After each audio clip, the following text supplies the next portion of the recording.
Você que clicou nesse vídeo provavelmente se interessou em aprender um segundo idioma, ou até já começou, mas está perdido e não sabe continuar, certo? Se você ainda não começou ou ainda está começando, esse vídeo é para você. Eu falo atualmente 2 idiomas estrangeiros, o inglês e o espanhol, e estou aprendendo meu terceiro, o coreano. Nesse vídeo eu vou te passar um passo a passo e algumas dicas para você começar a aprender esse idioma por conta própria. Independente se é o inglês, o japonês, o coreano, o russo, o árabe, enfim. Então fica até o final, para você não perder nenhuma dica. Seja bem-vindo ou bem-vinda ao meu canal. Eu sou o Poliglota em Construção, e esse canal é para você que quer aprender o segundo, terceiro ou quarto idioma, ou que se interesse muito nesse assunto. Nesse vídeo eu vou explicar como começar a aprender esse idioma que você quer tanto chegar na fluência. Então bora começar! Se o seu idioma é algum que utilize um alfabeto específico, como o russo, o coreano, o tailandês, o árabe ou o japonês, por exemplo, essa dica vai ser muito importante. Quando eu falo de alfabeto, eu me refiro ao sistema de escrita, e cada idioma tem o seu. No coreano, por exemplo, tem o Hangul. No japonês tem o Hiragana e o Katakana, além do Kanji. No russo tem o alfabeto cirílico. O português tem o alfabeto romano, e por aí vai. Quando se trata de um idioma com um alfabeto diferente, é muito importante você aprender ele primeiro, porque ele te ajuda a construir uma base mais sólida no idioma e você não depende muito da romanização. A romanização é basicamente o idioma no alfabeto que a gente usa no português. Por exemplo, no coreano, isso aqui vira Aneu, mas o jeito certo de ler é Hanur. Percebe que a romanização mais atrapalha do que ajuda? Existem aquelas pessoas que vão pensar da seguinte forma: mas quando a gente aprende a falar o português, a gente não precisa saber ler para falar. Então é melhor a gente aprender como uma criança, certo? Só que tem o seguinte fator: quando você era criança, o ambiente que você estava inserido era diferente, a sua realidade era diferente, além de que quando você era criança, você não tinha muita responsabilidade e tinha muito mais tempo do que hoje em dia. Então como é que você quer aprender o idioma estando mais velho como se fosse uma criança? Não faz sentido essa sua teoria. Se você aprender o alfabeto, você já vai dar um passo muito grande no seu aprendizado. Você não vai depender da romanização, vai criar uma base sólida e você ainda vai ter um pouco mais de domínio da pronúncia. Tá, mas como que eu faço para aprender o alfabeto? Para esse questionamento, eu posso te recomendar as seguintes dicas. Primeiro, você pode aprender por meio de aulas ou vídeos educativos do YouTube e aprender letra por letra ou grupo por grupo até decorar todas. 2, você pode também tentar decorar e escrever no seu caderno até lembrar tudo e escrever algumas palavras ou nomes de pessoas, lugares e personagens. Ou terceiro, você pode baixar aplicativos focados em aprender o alfabeto. É muito fácil você achar pela Play Store caso você utilize Android, ou na Apple Store se você usa iOS. Ou você pode tentar tudo junto, mas o que vale é você aprender o alfabeto de fato. Lembrando que essa dica vai valer apenas para aqueles idiomas que usam alfabetos diferentes. Se você está aprendendo um idioma como inglês, espanhol ou francês, você pode desconsiderar essa dica.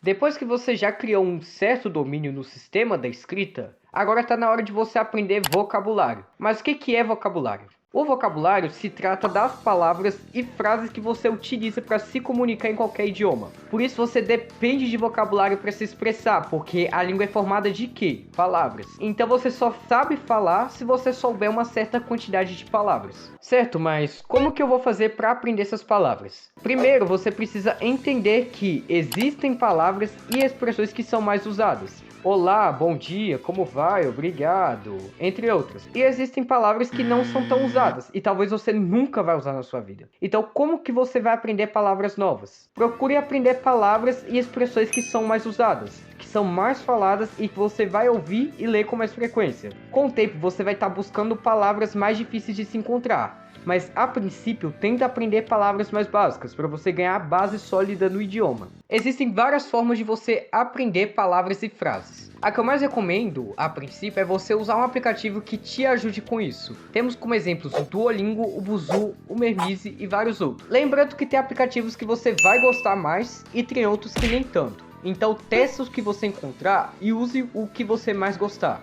Outra coisa, eu não recomendo você usar vários aplicativos de uma vez só. Use no máximo 2 para aprender vocabulário básico. Se você não gosta de aprender por aplicativos, você também pode aprender por categorias. E dentro dessas categorias, aprender as palavras individualmente. Vamos supor que você quer aprender os cumprimentos em inglês. Então você vai pesquisar os mais conhecidos na internet ou por uma inteligência artificial e buscar frases de exemplo, porque não dá para você aprender uma palavra sem contexto. Para os dois métodos, eu recomendo você ter uma meta definida de quantas palavras você vai aprender por dia ou por semana. Por exemplo, 10 palavras por dia ou 50 por semana. Sempre revise as palavras que você aprender.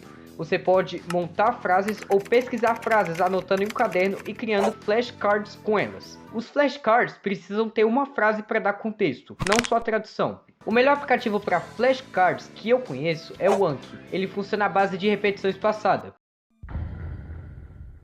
Agora que você já sabe do que se trata vocabulário, precisamos falar da pronúncia, o que muita gente tem dificuldade, principalmente no inglês. O que é pronúncia? A pronúncia é como você vai emitir os sons das palavras. Por exemplo, no inglês, água se escreve water, mas a pronúncia correta é water ou water, depende do sotaque. A pronúncia é basicamente os sons das palavras. E por que eu preciso me preocupar com a pronúncia? Para as pessoas te entenderem no idioma que você está falando, você precisa ter domínio a pronunciar os sons das palavras. Se as pessoas não te entenderem, você não vai conseguir conversar. Além de que se você não sabe a pronúncia, você não vai entender nada, porque ainda você não conhece os sons daquele idioma. A pronúncia pode ser aprendida ao mesmo tempo que você aprende vocabulário, ou até antes. Eu recomendo você fazer da seguinte forma: todas as palavras que você estiver aprendendo, tenta aprender a pronúncia junto. Se você encontrou a palavra milk, por exemplo, presta atenção em como ela é dita. Depois repete a palavra. Pode ser que não soe parecido na primeira vez, mas quanto mais você treinar, melhor fica. Você também pode repetir as frases que você encontrar. Vamos supor que você achou a frase lá: I drink milk every day. Você vai repetir: I drink milk every day. Se tiver muito difícil, você pode falar devagar. Você pode falar só: I drink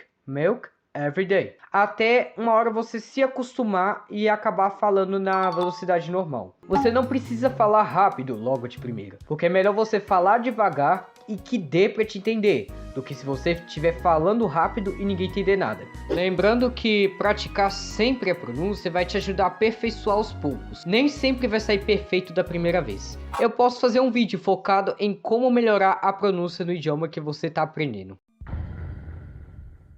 Quando você souber algumas palavras básicas daquele idioma e ganhar um domínio da pronúncia, você tem que se preocupar um pouco com a gramática. A gramática é tão importante quanto o vocabulário e a pronúncia. Ela é basicamente o conjunto de regras que formam as estruturas do idioma. Nela você aprende a como conjugar os verbos, como organizar as frases do idioma, e você também aprende os verbos, os tempos verbais. E por que a gramática é tão importante? Por mais que você não precisa ser um especialista no idioma que você fala, você acaba aprendendo a gramática até sem perceber no seu idioma nativo. A gramática é basicamente composta de padrões, e na sua infância você ouviu tanto, mais tanto, que acabou se acostumando com esses padrões naturalmente. Além disso, você sempre que errava uma conjugação de verbos, você sempre era corrigido. E por que estudar é tão importante? Porque estudar gramática só vai acelerar o seu processo de aprendizado, o que demoraria anos da sua vida apenas observando. Você pode aprender em meses estudando meia hora por dia, ou até menos. Você precisa entender que, ao estudar gramática, você não vai ter que decorar nomes de regras. Você só vai aprender a regra em si. Vamos supor que você vai estudar o verbo to be. Você não vai simplesmente decorar a regra. I am, you are, he is, she is. Você vai pesquisar, ler ou então assistir um vídeo sobre aquela regra, sobre o verbo to be. E quando você finalmente entender do que se trata essa regra, você vai montar frases baseadas naquela regra. She's a pretty woman, por exemplo. Tá, mas como que eu acho as regras da gramática e como que eu estudo elas? Eu posso recomendar duas opções. A primeira é a seguinte: primeiro, você vai pesquisar um textbook do idioma de gramática que você estiver aprendendo na internet. Depois você vai estudar uma regra de gramática daquele textbook com a explicação do texto que tiver lá. Se você não entender, você pode pesquisar no YouTube sobre aquela regra, que é muito normal acontecer. Depois você vai resolver exercícios baseados naquela regra gramatical que você estiver estudando. E por último, você vai montar uma certa quantidade de frases com aquela regra. Ou você pode tentar a segunda opção. Você vai encontrar uma playlist do YouTube ou um curso de gramática do seu nível e pesquisar um tópico. Quando você estiver assistindo aquele vídeo, você vai procurar exercícios baseados naquela aula, naquele vídeo. E depois você vai montar uma certa quantidade de frases com aquela regra nova. Esse passo a passo foi feito para as pessoas que ainda não começaram ou que já começaram, mas ainda estão perdidas em como continuar a aprender o idioma. Se você gostou do vídeo e acha que essas dicas são úteis, por favor deixe seu like para o YouTube fazer esse vídeo chegar em mais pessoas e me motiva a fazer mais vídeos assim. Se você quer saber mais sobre o aprendizado de idioma, se inscreva no canal Poliglota em Construção, porque eu vou ensinar mais técnicas sobre o aprendizado de idiomas e que eu não mencionei nesse vídeo. Comente aí o que você achou desse vídeo, se tem alguma dúvida ou tem algo para acrescentar. Um forte abraço e adeus!